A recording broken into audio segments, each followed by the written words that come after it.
నాగ చైతన్య గారు ఇప్పుడు కొత్తగా 'కార్తీక్ వర్మ దండు' డైరెక్షన్‌లో ఒక మూవీలో నటిస్తున్నారు. అయితే దీన్ని ప్రస్తుతం నాగ చైతన్య 24 అని పిలుస్తున్నారు. అయితే నాగ చైతన్య గారు ఈ మూవీకి ముందు లాస్ట్ యాక్ట్ చేసిన మూవీ 'కస్టడీ'. అయితే 'కస్టడీ' మూవీ రిలీజ్ అయ్యి 2 ఇయర్స్ అయిపోయింది. అయితే 'కస్టడీ' మూవీ రిలీజ్ అయ్యాక మంచి హిట్ కూడా అయ్యింది. అయితే 'కస్టడీ' మూవీ రిలీజ్ తర్వాత నాగ చైతన్య గారు 2 ఇయర్స్ టైమ్ గ్యాప్ తీసుకొని ఇప్పుడు మళ్ళీ ఈ మూవీతో మన ముందుకు వస్తున్నారు. చూడాలి నాగ చైతన్య గారికి ఈ మూవీతో కూడా ఇంకొక మంచి హిట్ తనకి వస్తుందా లేదా అనేది మనం ఈ మూవీ రిలీజ్ అయ్యాక చూడాలి.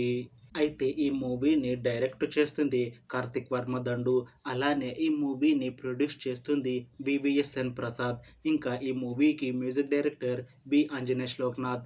అలానే ఈ మూవీలో మెయిన్ లీడ్ యాక్టర్స్‌గా యాక్ట్ చేస్తుంది నాగ చైతన్య, మీనాక్షి చౌదరి, ఇంకా చాలామంది యాక్టర్లు ఉన్నారు. అయితే ఈ మూవీలో హీరోయిన్‌గా యాక్ట్ చేస్తున్నారు మీనాక్షి చౌదరి గారు. అయితే మీనాక్షి చౌదరి గారు ఈ మూవీకి ముందు లాస్ట్ యాక్ట్ చేసిన మూవీ 'మెకానిక్ రికీ'. అయితే ఈ 'మెకానిక్ రికీ' మూవీ ఈ మధ్య రిలీజ్ అయ్యింది. అయితే మీనాక్షి చౌదరి గారు ఈ 'మెకానిక్ రికీ' మూవీ రిలీజ్ తర్వాత కాస్త టైమ్ గ్యాప్ తీసుకొని ఇప్పుడు మళ్ళీ ఈ మూవీతో మన ముందుకు వస్తున్నారు మీనాక్షి చౌదరి గారు. చూడాలి మీనాక్షి చౌదరి గారికి ఈ మూవీతో కూడా ఇంకొక మంచి హిట్ తనకి వస్తుందా లేదా అనేది మనం ఈ మూవీ రిలీజ్ అయ్యాక చూడాలి. అయితే ఈ మూవీ టీం మాత్రం చాలా కాన్ఫిడెంట్‌గా ఉన్నారు. ఈ మూవీ మంచి హిట్ అవుతుంది అని అంటున్నారు మూవీ టీం. అయితే ఈ మూవీ టీం షూటింగ్‌ని 2025 మార్చ్‌లో స్టార్ట్ చేసి ఈ మూవీని 2026లో రిలీజ్ చేసేలా ప్లాన్ చేస్తున్నారు movie team.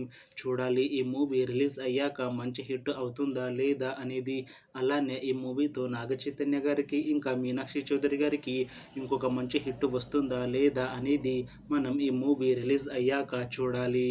Thanks for watching this video friends. మీకు ఈ వీడియో నచ్చితే లైక్ చేయండి. ఇంకా ఇలాంటి మూవీ అప్డేట్స్ కోసం ఈ ఛానల్‌ని సబ్స్క్రైబ్ చేసుకోండి.